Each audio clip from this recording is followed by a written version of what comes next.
Hi, this is SpeedGaming Live 2021. This is Final Fantasy 1 Rando. We have Aelmarkin and Spellzapp on our screen here.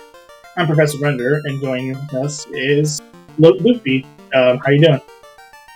Hey, how you doing tonight, Professor? Sorry we're a few minutes late tonight. We had a little bit of a snafu with getting the runners up to speed and getting everything all squared away. But welcome to Game 2, SpeedGaming Live quarterfinals.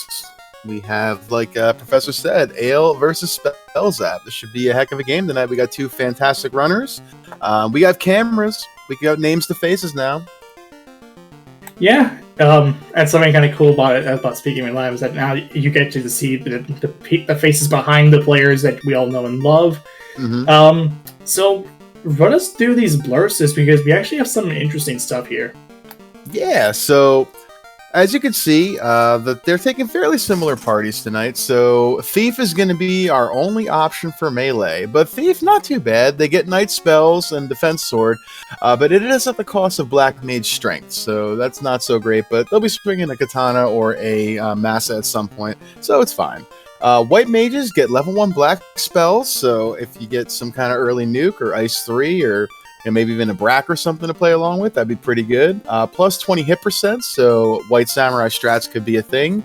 At the cost of no bracelet. Professor and I were talking about that beforehand. You get a pro ring, you get a pro cape, you get a ribbon, you slap it on there, it's fine. Red Mages have Thief Luck, plus 10 strength at the cost of minus 10 hit percent, so they're going to be a caster for the most part only, and there for some run help.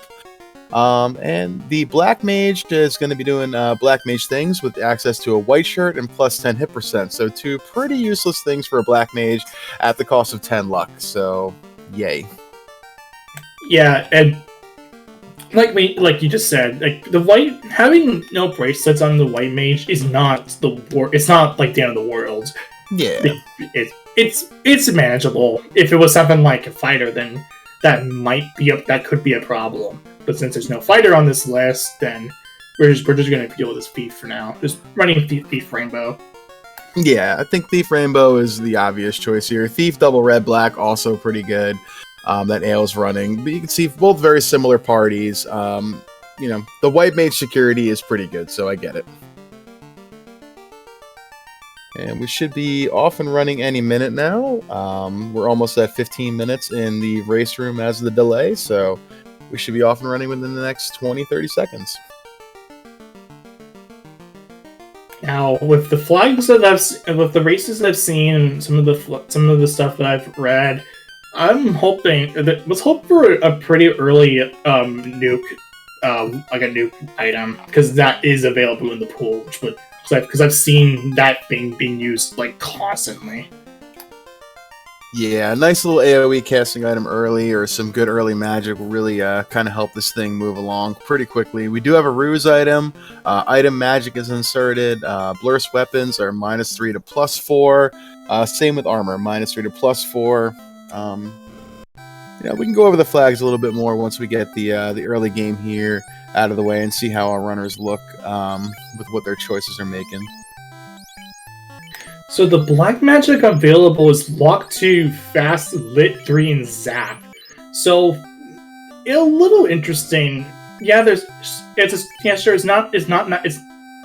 pretty unfortunate that there's no nuke available, but having Lock 2 on hand, and Zap as an early sweeper is not terrible.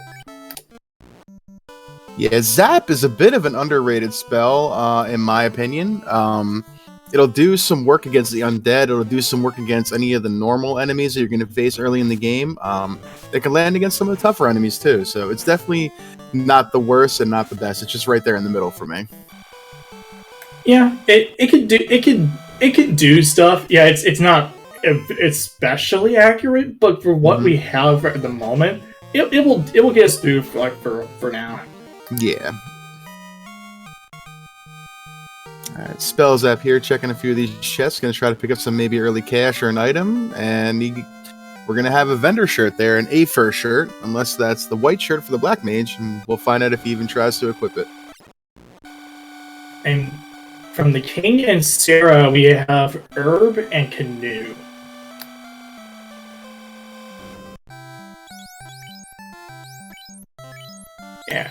heading directly back for that black magic, just gonna load up on that fast and zap. That makes a lot of sense because having that early fast is really nice. And we had heal 3 there, white mage locked, so that's pretty good for Spellzapp. It's a nice little spell to have. It's good utility there.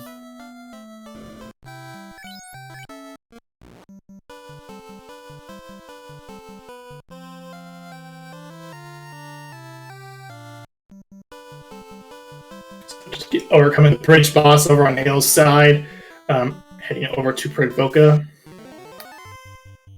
Yeah, pretty standard routing right here. That early canoe could have our runners turning left and going toward the dwarf cave, but with level 2 magic over here, with Bicky with a key item, you're going to want to go to Provoca, especially if he has the ship, and then you have that vanilla movement.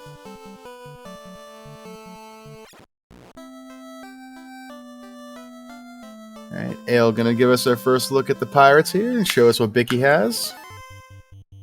Little Lightning 3 does some work.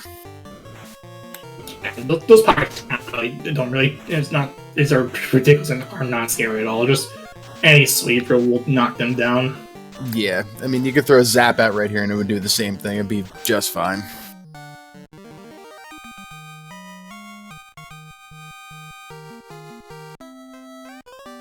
And Bicky gives us a cube. Okay, we're going to be walking. Ale's going to be faced with a choice here. Is he going to go right to go through the river system down to Crescent Lake? Or is he going to go all the way back left and try to turn in that herb down in Elfland? What would you do in this situation here, Professor? I don't know. I'll kind of gather my thoughts before I mention this. There is a 14k Oxyale as the vendor item. Not terrible. In terms of the it's not the worst. It's not horribly expensive. Say it's about middle of the road right there. 14k, not too bad. Yeah. So about that road, I think you probably would want to go up to the right. I believe. I'm not really entirely sure about this particular part of the logic chain because it comes up pretty rarely in my seeds. But I don't know. We're heading over to Dwarf Cave. At least getting the 2 items from there. Yeah, you got a couple boxes. Maybe some quick cash here. Marsh Cave is incentivized as well, so Ale could be thinking about making a pit stop there. So there are 2 items in this direction. Let's see, Ice Cave also incentivized, so we're gonna have definitely some choices for our runners here to make. As looks like both of them are gonna be heading west, I guess you'd say. Yeah, with that canoe in hand, it's a longer walk, yes, but honestly, it's probably the better choice because you won't have to. If you go from Crescent Lake, you're going to have to deal with much stronger enemies overall. So it's probably a safer bet. Yeah, you're going to walk longer, but if you go from Dwarf up down towards Elfland, then you should be able to just you'll deal with enemies that are of our current levels. Yeah, and that river system's nice for getting levels, but you can run into some Hydras and Ochos that want to just smack you around. Yeah, we also did see from the herb the adamants, so if Ale really wants to, you can go up and get that, go and turn in that adamant right now. It's right available. Yeah, it'd be pretty quick little turn in right there. I could see him saving at the crossroad right there between Northwest Castle and Marsh Cave, and then just seeing what that adamant gives, and if it's nothing he needs in the moment, just resetting out of it. Ooh, that's handy. Life, red learnable there at level 4. Bruck and Bane in level 4 black. That's interesting. Housing market pretty cheap too at under 1,000k. That's not too bad. exactly 999. As someone who likes to see 999 in like that succession, that makes me a little happy in my heart. Yeah, Outcast 1 asking in chat, so guessing the parties are selected randomly. In a way, sort of. Crab Cakes kind of gave you the quick and clear there. So what we have these runners doing is what's called a party draft, essentially. The computer, once it rolls the seed for them, is going to give them a selection of any combination of the 6 available characters, the 3 melee being the fighter, thief, and black belt, and the 3 casters being white mage, red mage, and black mage. You're going to get any combination of those 6. There might be repeats, there might not be. In this case, the seed rolled them 1 thief, 2 red mages, 2 white mages, and a black mage. Oh, okay. That adamant was kind of important. Yeah, floater off of the smith. So that's nice. We can get into the air relatively quickly. Yeah, and now here's I honestly love that, because now you're going to have both of our runners faced with a bit of a choice here. Both inner sea locations in Marsh Cave and Ice Cave are still incentivized, plus you have the sages over there at Crescent Lake, which you've had access to logically with the canoe already. One of these locations is going to give you the ship, which is now completely useless to you. So somebody may be wasting some time here doing a dungeon they don't have to do, and I'm dying to see if they do it. Yeah, it'll be interesting to, in terms of the routes, because like you mentioned, because of that floater, the ship is mainly just relegated to a dud item. Mm-hmm. So having it's kind of a really hard decision because you have the ship, because Ael's going to get in the air roughly around 8:45 or so, 8:45, 8:50. You have a lot of options on your plates. Oh yeah, less than 9 minutes in here, and the entire world is now open to these guys.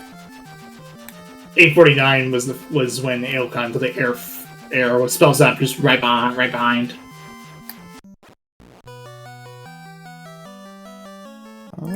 I think I have. Let's see.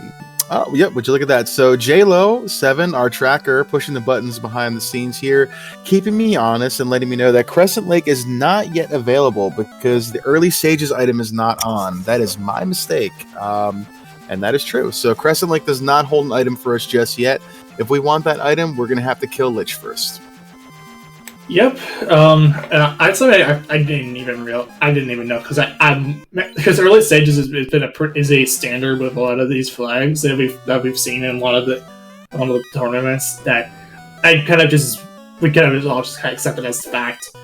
So not too it's not nothing against you or anything. None taken. Yeah. Spellzapp immediately gonna turn in that tail. So along with Aelmarkin. Yep. So that's nice. That early tail combined with the ship. Look, that's a really, really quick ninja on the table. Oh yeah, for sure. Ael making a pit stop, gonna grab some cash and some weaponry out of one of the Cardia boxes.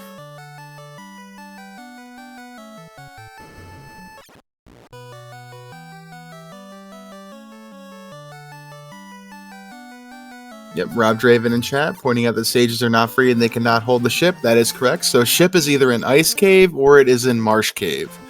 And there might also be an item they don't need in one of those areas. Let's see. What are our incentives? So there is a Massa and a Ribbon also in the pool. Massa, probably something they would want. Ribbon would be nice, but it would feel a little bit bad to do a dungeon just to find one of those. Yeah, it's purple +4. That is probably gonna be silver like that. No, never mind. Never mind. The minus 2. Yeah, you're gonna have to go with the crib machine.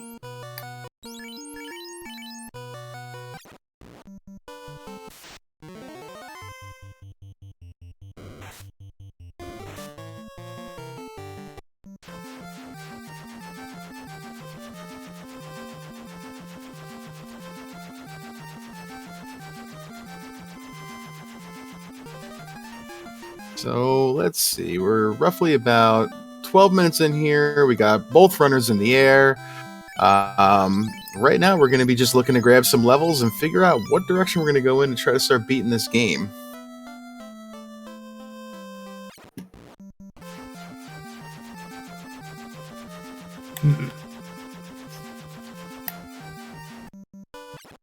Ale doing some shopping here. Yeah, with the fact that you have the you have Ruse available at level 2, is great for this case, because the ninja has access to it. So makes perfect sense. Ale gonna go ahead and get the Oxy Ale.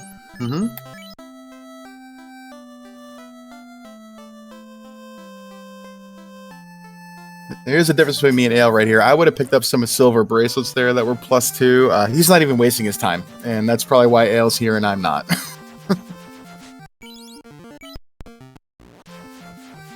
Oh, we had a Cure 3 bonk there in Waterfall, picked up by Spellzapp.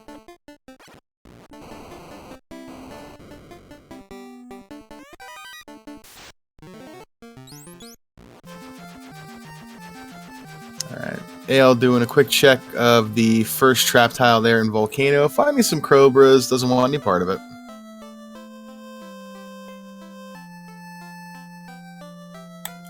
Over on Spellzapp's side, we did see the robot giving out the slab, so that we can get to with our ship, or airship rather. Yeah, so they'll be able to translate that slab at Melman and then head over to Lefane to get the item from the Lefinish over there if they want to do that. Bit of a walk to do that, so I don't know if we'll see them do it right away, but that's definitely something they can do right now. And I know that in these seeds, I'm always one to trying to, what can I do next? What can I do? What can I do? I don't want to be spinning my wheels here. I want to find something and I want to go somewhere. Yeah, it makes a lot of sense. So yeah, this seed just opened up really quickly because of that airship. So we're seeing Ale heading into Earth Cave. Spellzapp is gonna turn in the slab while also looking at the armor. Oh, that gold bracelet we're gonna be getting. Oh yeah, +3s, nice. Ooh, so Frost Wolves have Squint, which is going to be mildly annoying.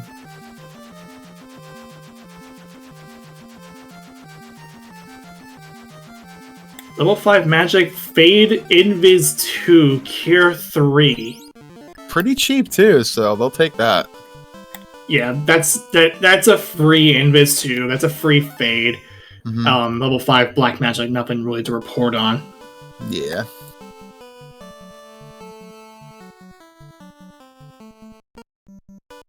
Ale gonna go to the waterfall, pick up his slab, pick up his Cure 3 bonk from the boxes.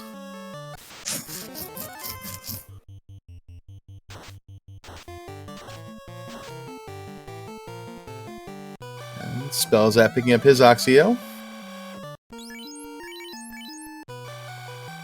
Ooh, okay, so we have no pure pots for Ale here, so Scream Simulator 2021 over here for about a couple minutes, so sorry.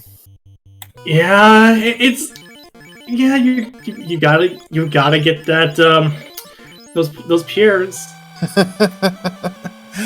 I never leave Canaria if I can without buying like 10 pure pots. It's in me. It's a force of habit, but that's literally me as well. I mean, I kind of wish this game had everyone had the option to go for the telephone poison sound that was in Final Fantasy IV, because that is a lot more funnier to me. Oh yeah. No pure pots there over in the boxes either. So Ale gets his slab, his Cure 3 bonk, and ambushed. Hopefully he can get out of here. Oh, he gets away with the red mage. Nice. And okay, look at that. slab required. The left finish are holding onto the rod. That is our gateway to doing Earth Cave and getting that sage item. Yeah, and nuke at level 8 feels kind of bad. Yeah, I don't know how many casts of that we're going to get, but Spellzapp going to pick it up while he's over here. I mean, you know, that's totally fine. Yeah, your next best bet is finding a nuke item if you want to cast that thing. Yeah, you know, you got what you needed from here. You're not going to come back. You got the money. You might as well just buy it. Oh wait, is it actually completely vanilla? If it is, I'm amazed. Oh yeah, that's vanilla nuke. Not only in the slot, also the actual place. Wow. Only Okay. get it from there. Yep, that is 100% vanilla right there. Yeah. Then yeah, for sure you're gonna have to find. Yep. You're gonna have to find a nuke item. Because those are available. We have item magic on. Mm-hmm. It's not the balance option is turned off, so you have those. You have the potential to find a fade item or a nuke item in these flags.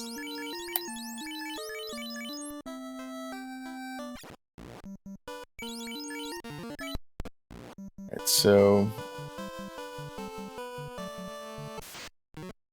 alright, Ale gonna take his slab and go and translate that, probably following Spellzapp's footsteps. Spellzapp gonna go to Earth Cave and just take his out the vampire. Gonna go down, kill himself a lich, and get another key item. Yeah, because this is one of the dungeons that in order to get your incentive item from here, you actually have to get the item that is gating the rest of the dungeon. Yep. So one of the fun flags that our devs have put in, let's say probably what over the last 6 to 8 months or so, is the behind gating flag. So what that essentially means is there are a few dungeons where you're going to need an item to go and progress inside of it. So here in Earth Cave, you need the rod in order to get past the vampire with the tile behind him here. In the Sea Shrine, there is a locked room on the way to Mermaids that can hold a key item. In Sky, it's going to be behind the cube. And Volcano does not have a gating, so yeah, just those three. Yeah, and for these flags that we have, for those three that have a gating, those are known. Mm-hmm. So we'll see what this item is. Spellzapp is going to first get hit by the unplanted tiles, and then head over, use the rod, get on the way into the armory here. We got 5 boxes in the top room here, 3 boxes in the bottom room, and we get the TNT. Okay. So that's another item for the dwarves to give us. Still have not found a dud item yet, so no dud item in quotes, because Massa and Ribbon are not the worst items to find.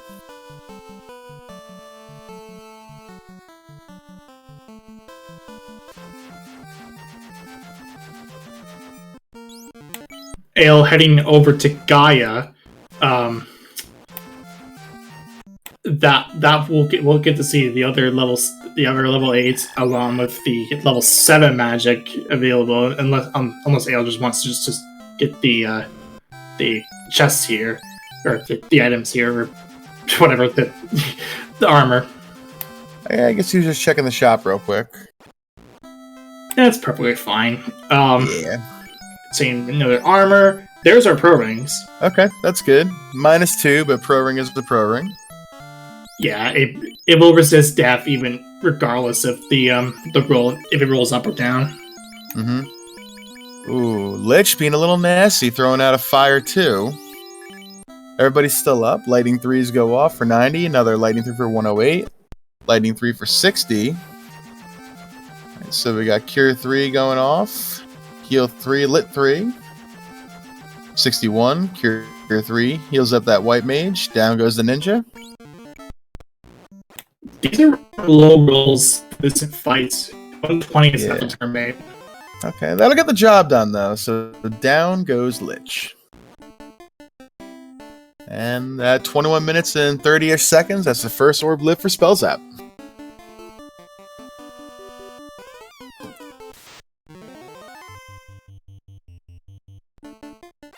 Yep, that's right. Orb. Spellzapp immediately going to go ahead and turn in that TNT to Narek. So what are we missing here? We're missing a chime, a loot, and a key, I believe. And they're right on key. There's our loot. Yeah, that one is nice. Like, not usable. Just we'll have to get to Topher, but it is required, so we'll take those. Not going to point you in a direction and not going to help you progress, but yes, it is an item that we need to finish the game. Yep, CC in chat saying Marsh or Ice might be actually required. I was saying that earlier. I am dying to know which one is good, and we're going to see somebody making a choice pretty soon.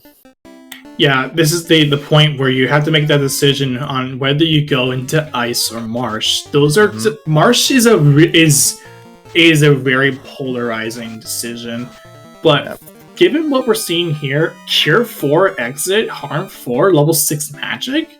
Okay. We got all 3 ice spells. Ice 2, Ice 3, all there at level 6. That's cute. That is amazing. We're going to now see the crystal coming out from the sages. Okay, so we have another fetch quest item here. So putting off these dungeons for at least another couple minutes.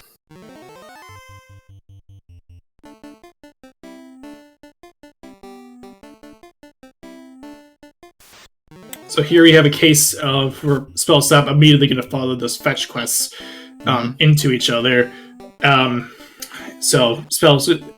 Once those are over, then I believe is the time when you start you have to make those decisions here. We get another ruby. We get a ruby on hand. That Titans is incentivized as well. Yes, that is correct. That is going to be something that Spellzapp is going to follow as well. But then after that, then you have to make that decision between Marsh and Ice. That is what Bob Ross would like to call a big decision. Yep. Unless this is the crown right here, we're gonna have to pick a dungeon. Okay, so chime is good. Okay, so let's see here. So Earth Cave is done. Sea Shrine, we have the behind gating there, so we need the key to get whatever's at the TFC chest.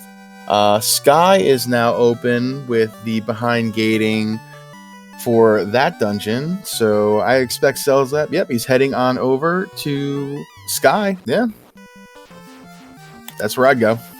Ale immediately is turned into TNT. That's got, or on Ale's side, it's called the foghorn, but it is actually the loot. It's the 5% flag. What I like to turn on. Yeah, that's one of my favorite 5% flags to use. Is the multi-instrumental Sarah. Yep, it will turn the loot into a certain amount of a random instrument that is that might be a loot. It could be just completely something entirely. It may be something different entirely. Ooh, and Spellzapp was checking the zones over there by Mirage Tower, trying to maybe see if he could find some cheeky levels. Looks like he's not quite comfortable going into Sky just yet. I mean, he's level 10 or 11, so I can't say I blame him. Picking up Saber, smart. Yeah, Saber is great for... Saber is really good if you have the ability to put it onto the ninja, because it doesn't really... The Saber only targets yourself, the caster, and not anyone else. So it basically does it is a temper. It is basically just a temper from one person. So it is really good to have that on hand for someone for Spellzapp. Now, if we didn't have item magic on, then the power bonk would be a good proxy for that. And looks like Spellzapp's going to go in. He could maybe try to take some fights on his way up to maybe gain a few levels, but I think he's just going to throw Brax at Tia and hope that they stick. Yeah, this is this is gonna be a pretty big call here from Spellzapp. They're heading down to fight to find Carrie, not Tiamat. This is a dungeon where you just blaze through because there's nothing here that you can get from here. Oh yeah, if you're not checking boxes here and you're just running down, you can be down to carry in about 48 seconds or so. This is a very, very fast dungeon. And Ael, a few more levels on his Light Warriors. He's been two-manning it for quite a while. Ooh, Spellzapp and ran into a blue D that has damage poison. That is not fun. That's yuck. Alright, so we got Saber going off for Ael. Carry leads with Ink, that's pretty good. Fast goes off. So that ninja is sabered and fasted. Lit 3 for some chip damage. 37. Swing by that Vorpal. 5 hits, 448. That's pretty good. Another swing and a quad X. Quad X hits. Alright, terminated. Ael lighting his second orb here. Yeah, and this is something that will probably come into play. There's a pro cape for Spellzapp, but because considering Ael had actually took the time out to check the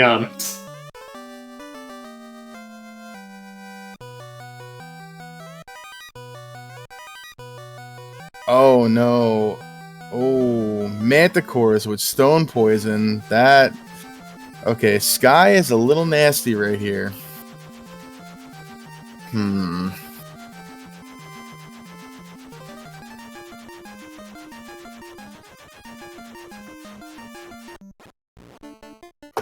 Alright, Ael going to pick up his chime from the Titan's Closet. Running some runnable Gerwolves. The 3 should do the job.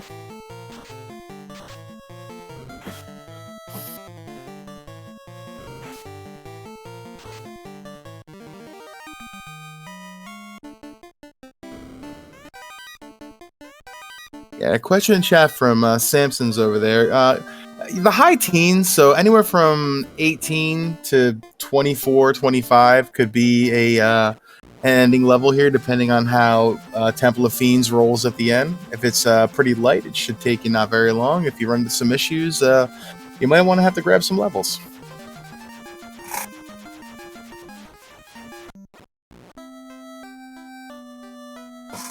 Yeah, that sounds good. I think we're having some...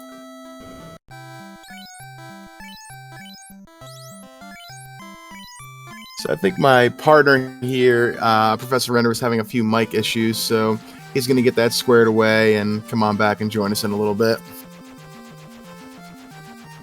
Alright, so Spellzapp working his way onto the spider floor, runs into those manticores. Turn order. Ooh, they got quite a bit of HP on him, more than 230. So gets rid of 2 of them. Good turn order here is going to get through. Okay, so that's big. Alright. Ael right behind him. We haven't seen Spellzapp see guards yet, so it looks like they're on a different part of the encounter table.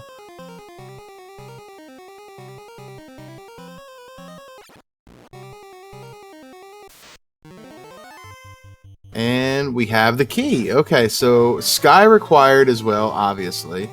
Not only do you have the orb here, plus you have Tiamat, you're going to have that key. So that key is needed. So we are missing... Are we missing anything? That might be it. Sorry about that. My network just had a brief flash, so I'm back now. Okay. Yeah, welcome back. And yeah, CC in chat also saying nothing. That's go mode. That is correct. And oh boy. We got fighters with Blizzard. Oh no, Spellzapp gonna take another wipe. Okay. So that means we both have Marsh Cave and Ice Cave both not required. One of them had ship, one of them had canal in some capacity. And one of those was going to lead to the ribbon. The other one was going to lead to the massa or bottle to massa. That's it. Okay. So. Yeah. So here's the thing that could be a problem. the lack of levels, because considering Goma was hit really early, Yeah. At least earlier than most of the flags that I've seen. So the thing that I'm kind of worried about is because with spell. I was gonna say though, because Ale has that Vorpal +4, because he got that through the Cardias. Spellzapp just did not bother going to check the Cardias. Just went to promote and just went off. So do you think that might be the deciding factor? Because that Vorpal +4 is doing a lot of work for Ale. I mean, I'm not sure. I saw Spellzapp, I think, pick up a Flame Sword +2, unless he dropped that when he took one of his wipes here in Sky. So he can make that work for the end game as we get a turn 1 Brack on Tia. Very nice. Borkin into pizza. Nice. Right. That's fairly low for Tia, right?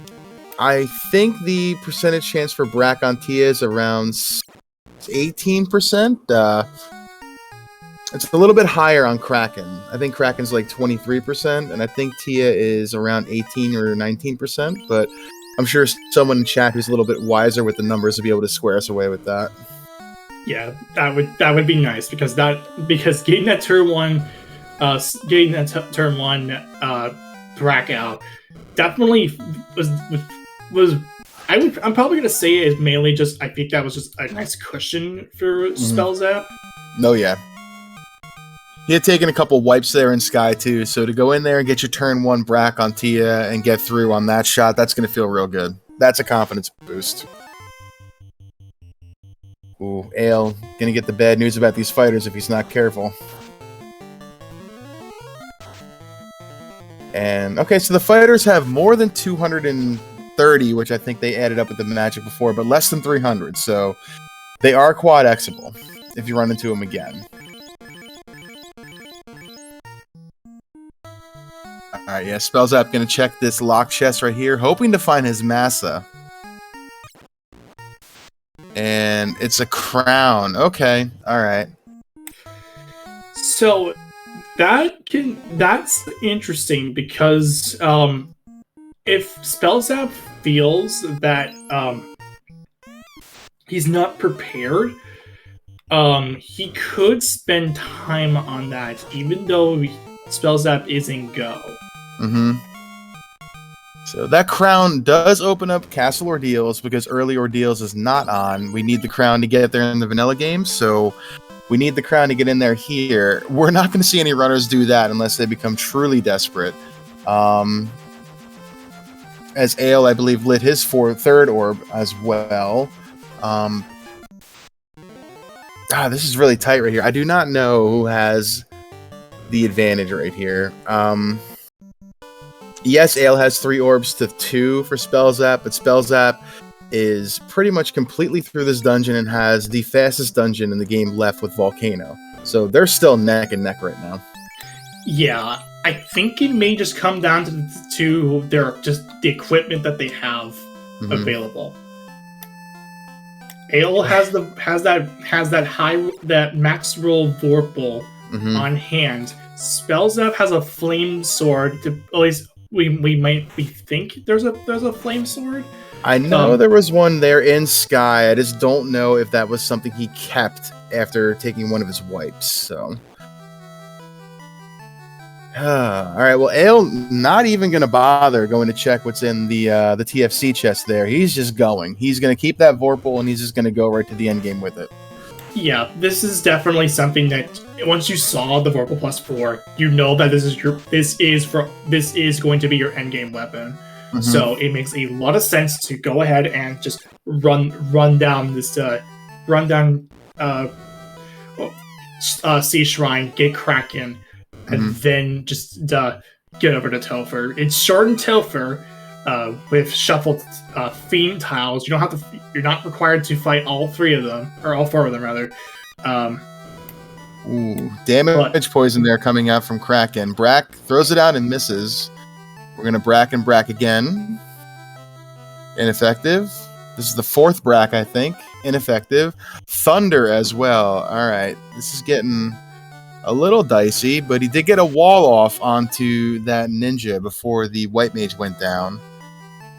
Another Cure 3 to heal up. So another Brack.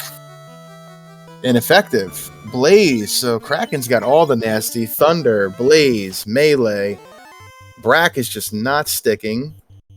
Are we going to Fast and Saber time? We're going to Cure 3 first. Ael on Kraken as well, throwing out his Bracks. Ineffective. Ooh, big damage poison roll there on Ael's side. Running with Ruse here, this Kraken does not want to go down. Mm-hmm. Alright, so we got Cure 3s going off on both sides. Swing by that Vorpal for Aerial. 3 hits, 96 damage. Lightning 3 for Spellzapp. 118, not bad. Brack goes out for Ael, misses. Another Lightning 3 for Spellzapp. 234, that was a good roll. And Thunder takes out Ael. Alright, there's the damage poison again on Spellzapp's side. Another Cure 3. There's the Thunder. Alright, we're going to Saber. Another Saber. Yeah, I think. Yeah, your spell down is line just to get those saber stacks on, because that way you can punch through the evasion. Mm-hmm. You're 207. Is he? Wait a minute. Wait, he doesn't even have a weapon on that ninja. He's unarmed combat. Okay, that is something that is an interesting fight. All right, that we got to ask him about that when they get in here later on for an interview. That was a 4-hit, 200 damage, unarmed ninja punching Kraken in the face. I love it. That is very. That is. I mean, is the ninja suddenly a black belt now? Like, what's going on here? Oh man, that's good. I love it. I love it. All right, so Ael gonna go back down, take his another shot at Kraken. So I was gonna say though, the thunder that took out Ael is probably not the worst thing that can happen to Ael. It might make it a little bit closer. Mm-hmm. If Ael wipes again. But it really depends. Spellzapp is about to turn in that crown. Mm-hmm. Okay, there's a Brack for Ael right there, so he's not going to lose a heck of a lot of time. Alright, that's funny. We have the bottle coming out here for Astos, so we have another fetch quest to see if that's where we can find our Massa. If Spellzapp is... turning it into the bottle is probably... Spellzapp is willing to commit to to commit the time in there, but Ael's already heading to the Topher, so yep. That in general becomes a time loss. But yep. It makes sense from Spellzapp's perspective because he wipes a lot in Sky, does not have a decent weapon available. Oh. So look at that. There was a Sun Sword +1 right there in Temple of Fiends, so there's a backup weapon if one of our runners needed it. Yeah, and I think that Sun Sword is a good backup for Spellzapp. But but by the time he may get it, if this Masa or Ribbon's not here, if this Masa's not here, he's gonna end up losing time to that. Yep. This has to be Masa right here to give Spellzapp a little bit of an edge. Oh, and not only is it a Masa, it's a Masa +4. Okay. You got that's literally just the God Lord. All right, and we got Tiamat over here, just absorbing all of that Vorpal 8 hits for 147. 8 hits for 307. Down goes the melee. Ooh, okay, so ineffective Quad X. So, alright, Ael gonna head back in.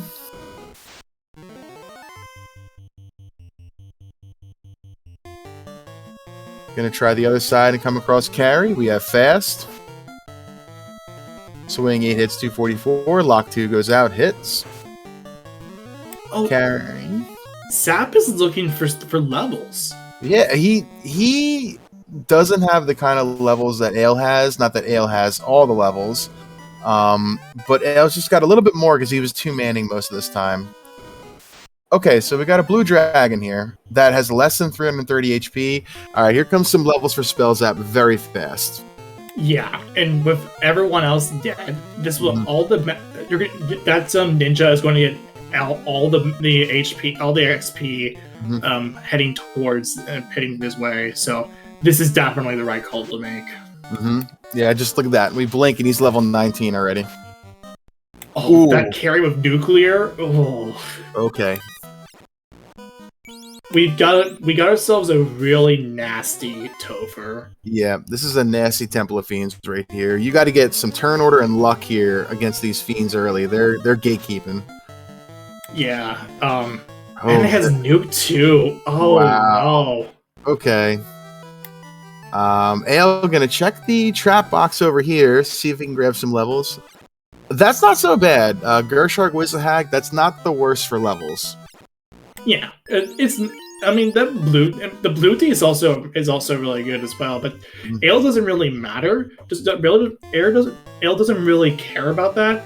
He's banking on the Masa on the Vorpal +4 being the main main deal of the crew, which makes sense. Ale found that nicely, but that nuke is only causing problems for Ale heading down to that right side. Yeah. Oh, a nuke into nuclear too. This carry is not playing nice. Do you go left?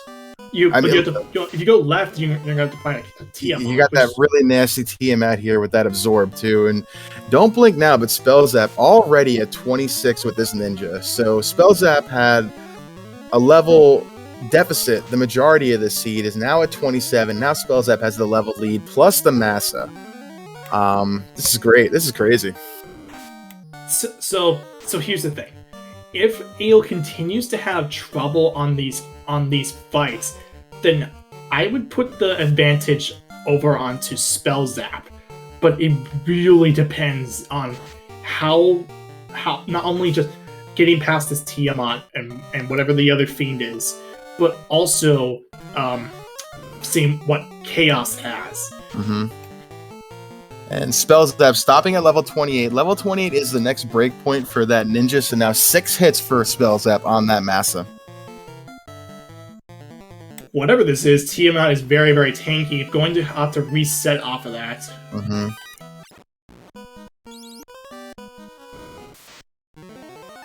Alright, Spellzapp still has 1 dungeon left to do here. It is that quick dungeon, though. Spellzapp up into burning counters. That is something that a lot of the top runners will do to have to get a better run through a dungeon. And one thing that Spellzapp is opting to do, and something I didn't know until someone brought it up, is that intentionally going onto tiles that have damage because there's no encounters on those tiles. Yep, that does not advance the encounter table. And if you look up there, Spellzapp pretty much entered at exactly 45 minutes. So you're going to see here in real time, essentially how fast he's going to get down to the bottom. Because, Spellzapp doesn't waste movement either. Yeah, this is definitely something to keep in mind. That our high drop of being unrunnable is a little annoying, but it shouldn't be a problem. Just a takedown. Yeah, 2 lit 3s, down it goes. And even a couple courtesy levels for the rest of the party.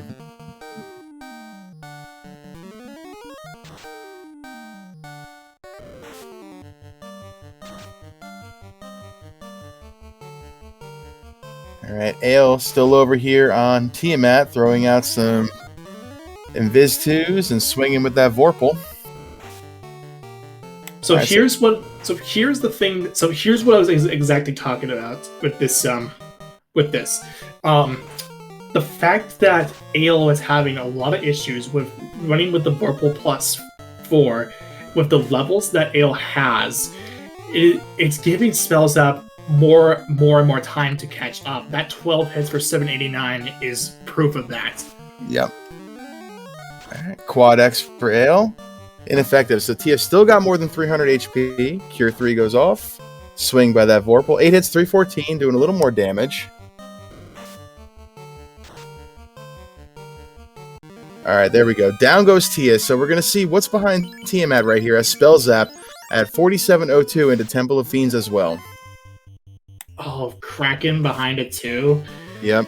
So this could be either really, really good or really, really bad. Yep. We don't know. Spellzapp opting to go right. We'll see that nuke and nuclear coming out. That might sway them. I don't know. But that carry goes down on one hit. He's not even going to see it because that Nasa is going to make all the difference right there. Yeah, I think I think that's the turning point. That was definitely the turning point. Spending that time to play it safe and getting rewarded with that Masa +4, while Ale is having to have the Trump is having to deal with essentially the woes of the Vorpal. While it is a massive crit machine, it's very low on an actual attack. So yeah, your Masa it is, and Ale is just bailing out, going to go ahead and get grinds while Spellzapp is on Chaos. Yep. So here we go. All right. So Spellzapp pulling Chaos. Wall goes off onto the Ninja. Lock 2 goes off. Fastcaster went down, so he's going to need to get fast off by that Red Mage this time. So another Wall. Another Saber. Bane. All right, so no fast for you, but we got some Wall going off to protect that Ninja, and we're going to have some more Saber. Yeah, even if fast didn't go off, Saber is a close second. Oh, Zoe might have... Oh, yep, Zoe has fast. That's right. That White Mage does have level 1 black magic.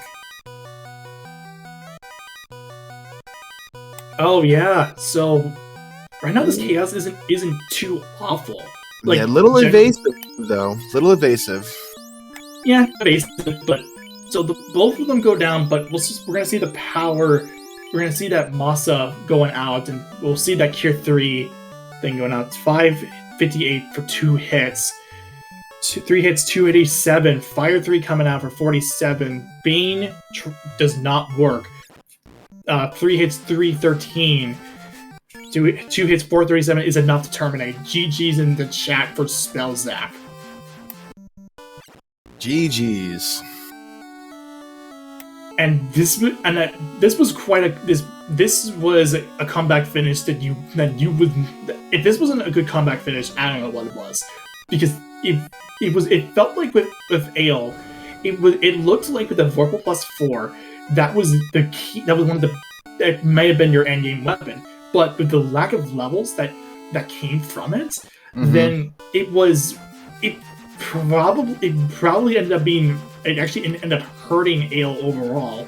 Spellzapp, playing it safe, ended up just getting a Masa +4, which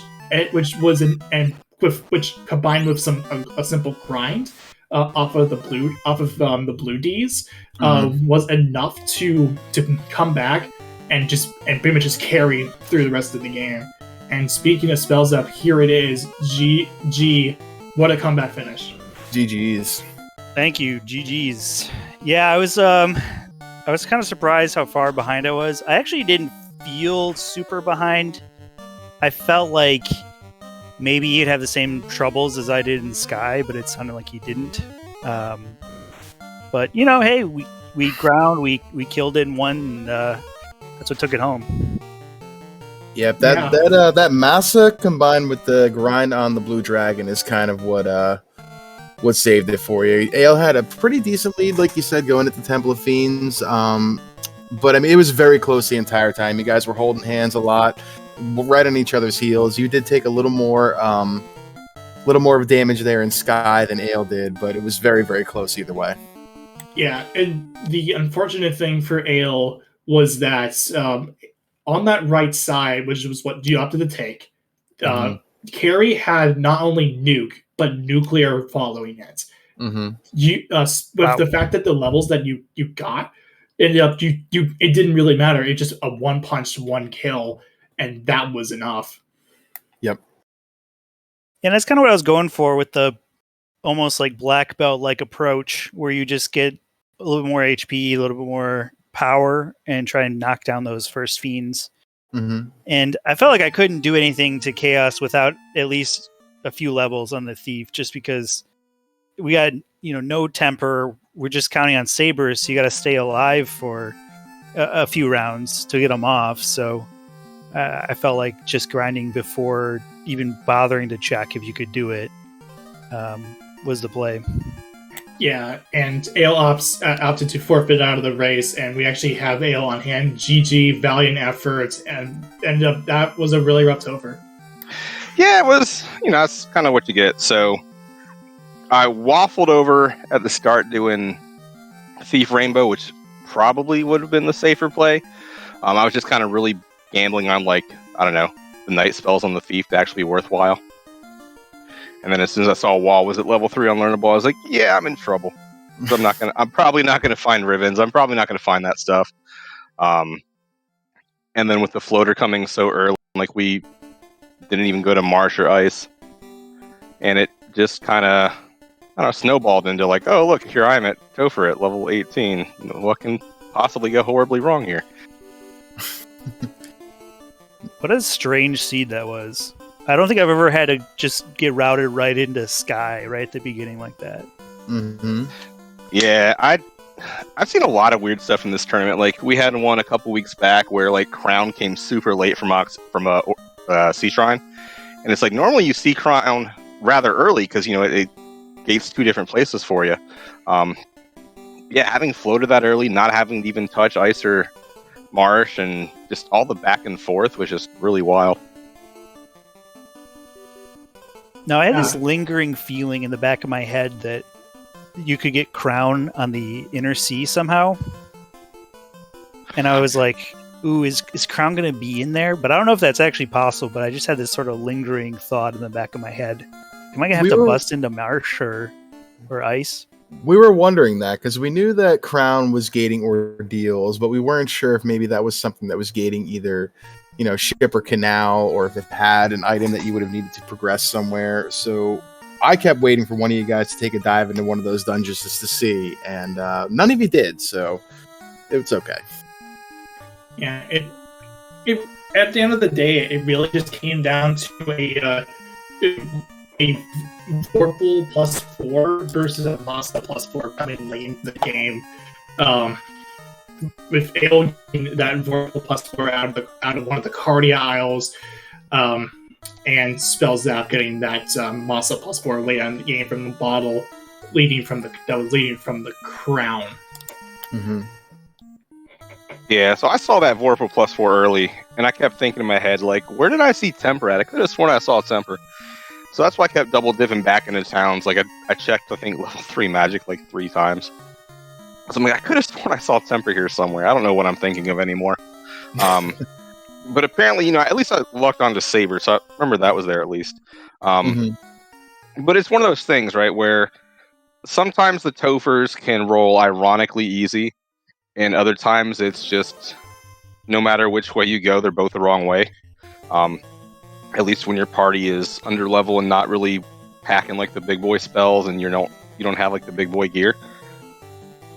And that's kind of how that Topher felt, right? So like level 18 on 2 people could have been okay, but with Carrie having both that nuke and nuclear and just always getting high rolled, and then left side was just like giant, massive like HP, pinatas.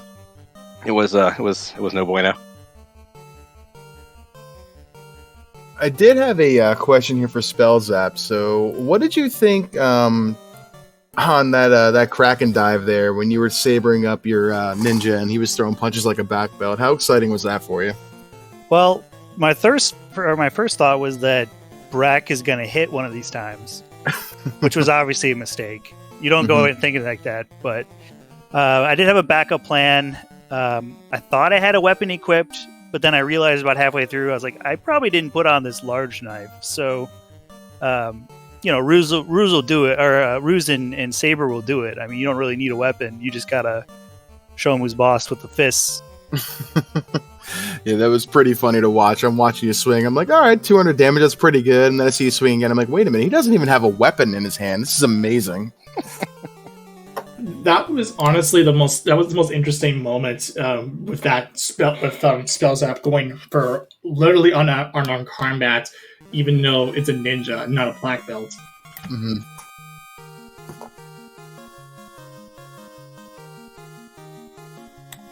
But yeah, you any final thoughts? Yeah, so why don't we toss it on over to our winner on stream tonight, Spellzapp. Any thoughts for the seed or Game 3 tomorrow night? What's going through your mind? Yeah, I mean, it's all on the line here. This is just Game 3. We reset the set here, so it's just best of 1. Let's just get in there. Let's hope it's a little messy and see what we can do. All right, Ale, same question, buddy. What are you thinking? I think the seed was a lot of fun. I'm enjoying these flags, despite how kind of like coin flippy some of the stuff has been in past races and some of the grumblings that people have had overall. But I think they're a lot of fun. Like, it kind of reminds me of a different version of the Chaos Rampage flags. But I'm really interested to see what kind of horror Danny rolls for us tomorrow, because I believe that's been requested and gotten the subtle little head nod from the Seed Master herself. So, yeah, I'm kind of already dreading tomorrow, because Danny's seeds are notorious for a reason, and if you want to see why, well, hopefully we'll be on a restream somewhere. If not, I'm sure you can catch our race, look for a race announcement in the Discord. So yeah, that's right, everybody. Game 3 between these two tomorrow night at 9:15 p.m. Don't have a restream channel or a commitment just yet, but if you want to see some exciting action in a Game 3 for a chance to go to the semifinals, maybe we'll be around tomorrow night. I know I'll be watching, or if we're restream, maybe I'll be around doing comms or something again. We'll see. Yeah, we'll see what happens. But it was exciting. Yeah, stick around for Game 3. As far as the rest of the schedule is concerned, there is still a lot going on as SpeedGaming Live 2021 continues all the way through the rest of this week. Coming up on this same channel, we have actually around 20 minutes. We have a match between Chess Jerk and Jay Coper for Zelda 1 Randomizer, so you don't want to miss that. We also have a marathon. I don't know if this is what could go on, but 11 p.m. we have the Final Fantasy VII Remake Intergrade as a part of the SpeedGaming 2021 SpeedGaming Live 2021 marathon. And as far as the rest going into tomorrow, we have a number of different games for SpeedGaming Live 2021. We have Factorio plus Link to the Past Randomizer. Running off of the Archipelago software. Same thing applies for Minecraft 2v2. Star Tropics is going to be on the SGLive tournament for 80%. Pokemon Mystery Dungeon Sky, Time Spinner, all this stuff. You do not want to miss all this. I implore you to go ahead and follow SpeedGaming and SpeedGaming 2 through 6. Also 7 and 8 if you really want to. We also have our Dutch, French, Portuguese, the Spanish, French, Portuguese channels. If you're fluent in those, follow the runners, comms, trackers, all that stuff. And I'll just toss it over to Luffy to close it out. Yeah, so I want to give a shout out to SpeedGaming Prime tonight for hosting us for this fantastic match between two amazing runners. Shout out to our runners, Spellzapp and Ale, for putting on a fantastic show.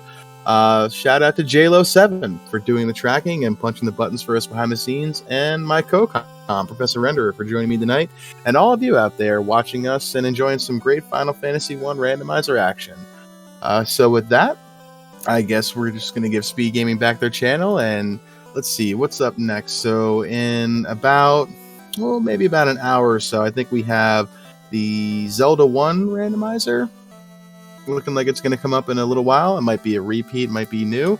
Yeah, Zelda 1 randomizer coming in hot there from the chat. immediately following. Very nice. So with that, we'll toss it on out to them so they can get going. And thanks again for joining us, everybody. So ciao and chillax, Final Fantasy Randomizer fam. We gone. Take it easy.